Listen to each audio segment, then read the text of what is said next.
Hey guys, I'm back again. It's been a while since I put a video out on YouTube. Just been a little busy, but what I want to show you all today is a product that I got, I guess just prior to hunting season opening up, and I've used it through the season and I've been really happy with it.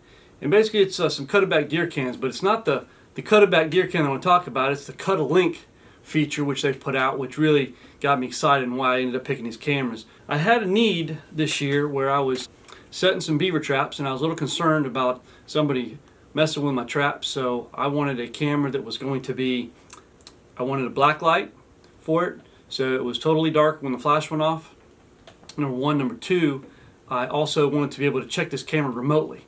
The issue was I didn't want to pay one of these cell phone bills to have a camera to do this.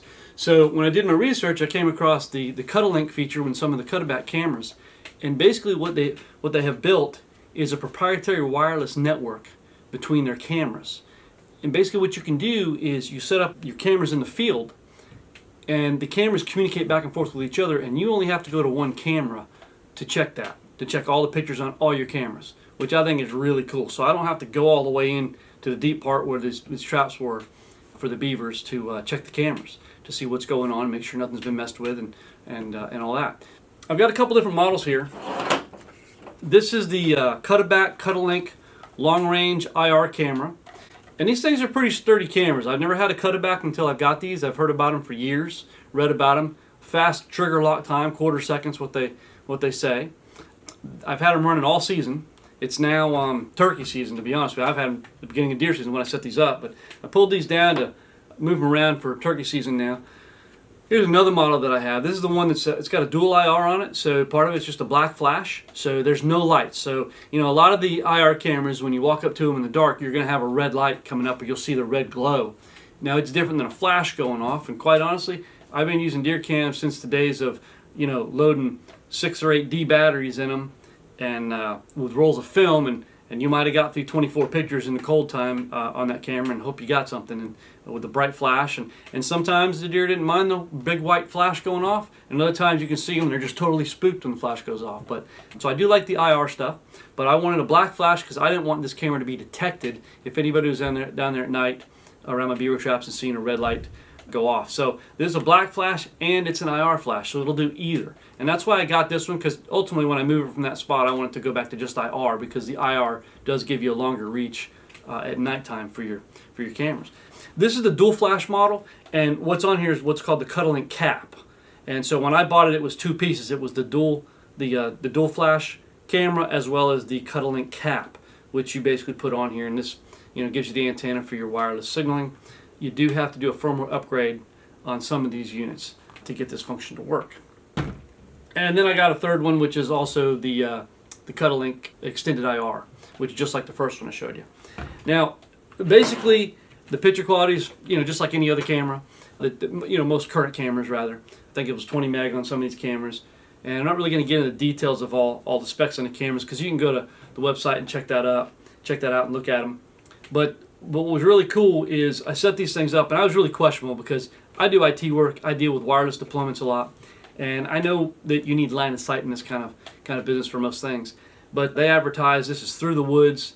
And I forget what it is, what they said it was, but I'll post it in a link. But it goes a good ways through the woods. And so I was really debating how far I could go. And so I set the first camera up at the farthest point, well, my second camera really. You have one that's called your home camera that you configure in the menu. You'll have a Cuddlink menu option. From there you can put names on it, home, remote, or add names to it. But you have a home camera, and that's the one that's going to collect all your pictures, and then the other ones will be remotes, and you'll have a location ID.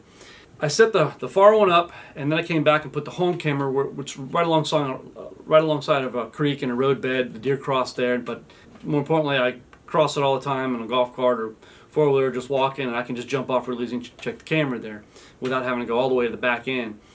And I'll show you. I've pulled it up on Google Earth, a layout, so you'll see the terrain in a few minutes of where these cameras were positioned and what kind of terrain it was going through, and it'll tell you the signal strength too. And so when I did all this and got this camera set up, I had good signal strength, I had a good range, and I will show you the distance I had. None of it's line of sight. So I had one home camera and 2 remotes, And also, by the way, according to the documentation, you can daisy chain these things too. So both of my remote cameras were feeding the home camera, but you could have a home camera going to a remote camera, yet going to another remote camera and going to another remote camera, and they would all transmit back. But basically what they do on this proprietary wireless network, when the remote camera takes a picture, if it's, let's say it's a 20 meg camera, it'll take that 20 meg picture and put it on the card. But then what it'll do is it'll take a thumbnail type size picture, which is going to be more your 50, 60K type file size, and it'll transmit that over the wireless network back to the home camera. My next concern was, okay, so it's not the full size image. Am I going to have enough detail in the picture to really see what's in the picture, right? And the answer is yes, you do. And I'm very pleased with it. In fact, I never even pulled the pictures off the camera card at the remote sites, because if you want the full 20 meg pictures, you can go back down to those remotes and pull the card, and you've got them. But I just don't need them. The small thumbnail that comes through is just fine. I'm going to show you on Google Earth how far my cameras were set apart. You'll see the terrain that they were going through. Some of the terrain's a little misleading, because you'll see where there's a beaver damage in the area with the swamp, but there was a ton of underbrush that's really not showing up in this picture, because I'm not sure when that picture was taken. But there's a lot of stuff that was blocking the path, because obviously I don't have these cameras up in the tree high. They're low. I'm going to show you that. Then I'll show you what it looks like, what some of the pictures look like from the main camera, from the remotes, and the kind of stuff you get on the home camera, which is really good. You on the home camera, as you look through your pictures, you're going to see some that are your pictures from camera 1, from camera 2, from camera 3. But you'll also have an update page which shows you, say on camera 1, home camera, how many pictures it took, what your battery life is. You're going to see camera 2, your remote camera number 2. It'll tell you what its battery life is, how many pictures it fired off, how many times you use a flash, etc. And same for camera 3. So from the home camera, you'll be able to see your battery life, how many pictures have been taken, and so forth, all from the home camera. And I'll show you all that as we switch gears here. But all right, so here's the layout here. There's a creek line that runs all through here. You can see where the beaver damage is, where they made it a wasteland. But on the upper side, it's coming downhill to this red line to the creek bottom, and there's a hill that slopes downhill as well. So this is down in the bottom. First of all, it's important to note. This is about halfway up the hill right here. But right here is my home camera. And like I said, there's a little roadway there that I can drive up to and just grab the card off that camera. I don't have to traipse through the woods to where this site's at, where I've killed a nice buck here a couple years ago, a 10-point that came through. I don't really want to disturb that area. So I just come down the road, which are used to me traveling on the roads, and check my camera, and I can check this remote camera right here. Here's my far remote camera, and this is the one I was really in question about. I have it down on some beaver traps that I had down there. And it's no longer the season, so the traps are all pulled out. But basically, I got a pretty good ways down here. And it's pretty thick, because all this is down the bottom, and there's a lot of growth that's not depicted in this picture here. This path right here is 355 yards. So these cameras were talking to each other at 355 yards. This path right here is only 119 yards. And so this is actually going uphill through more of an oak thicket up here, whereas this has got some a lot of scrub and a lot of thicker stuff. There's some oaks and pines and so forth, and then it's just some bottomland scrub that's down there these signals are going through. But you can see that's a pretty long reach. And basically what I could do if I wanted to, my house is back over up in here, and if I wanted to, back over this way, and I could set a home unit back over here and just feed all these cameras to that and never have to come out in the woods at all.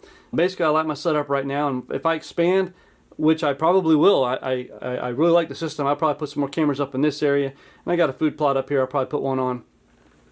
Nevertheless, that's the kind of setup. 355 yards. I had great camera signal, or great wireless signal through that, and 119 yards rather. So good distance on that.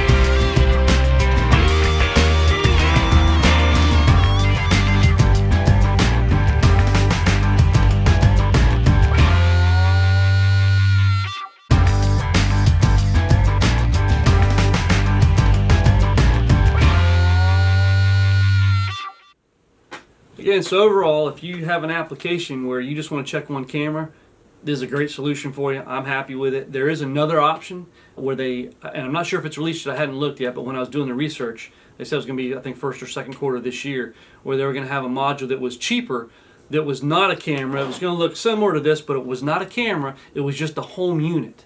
And the idea behind the home unit is that basically you can set it up at your house, okay? And then make all yours out in the field remote. If you live in a place where, like I hunt the property I live on, so I don't have to go far, but it may be a few hundred yards down to where I had my home camera at from the house. And actually, what you saw in the pictures, the distance that I was able to cover. If I put one at the home, I wouldn't have to leave my house. I could just go outside, by my garage, go to the camera, grab the card, check it, no problem. Again, no cell phone bills. It's not cell phone technology. It's not your typical 2.4 or 5 gigahertz Wi-Fi. It's proprietary wireless mesh that these things build. Very happy with it.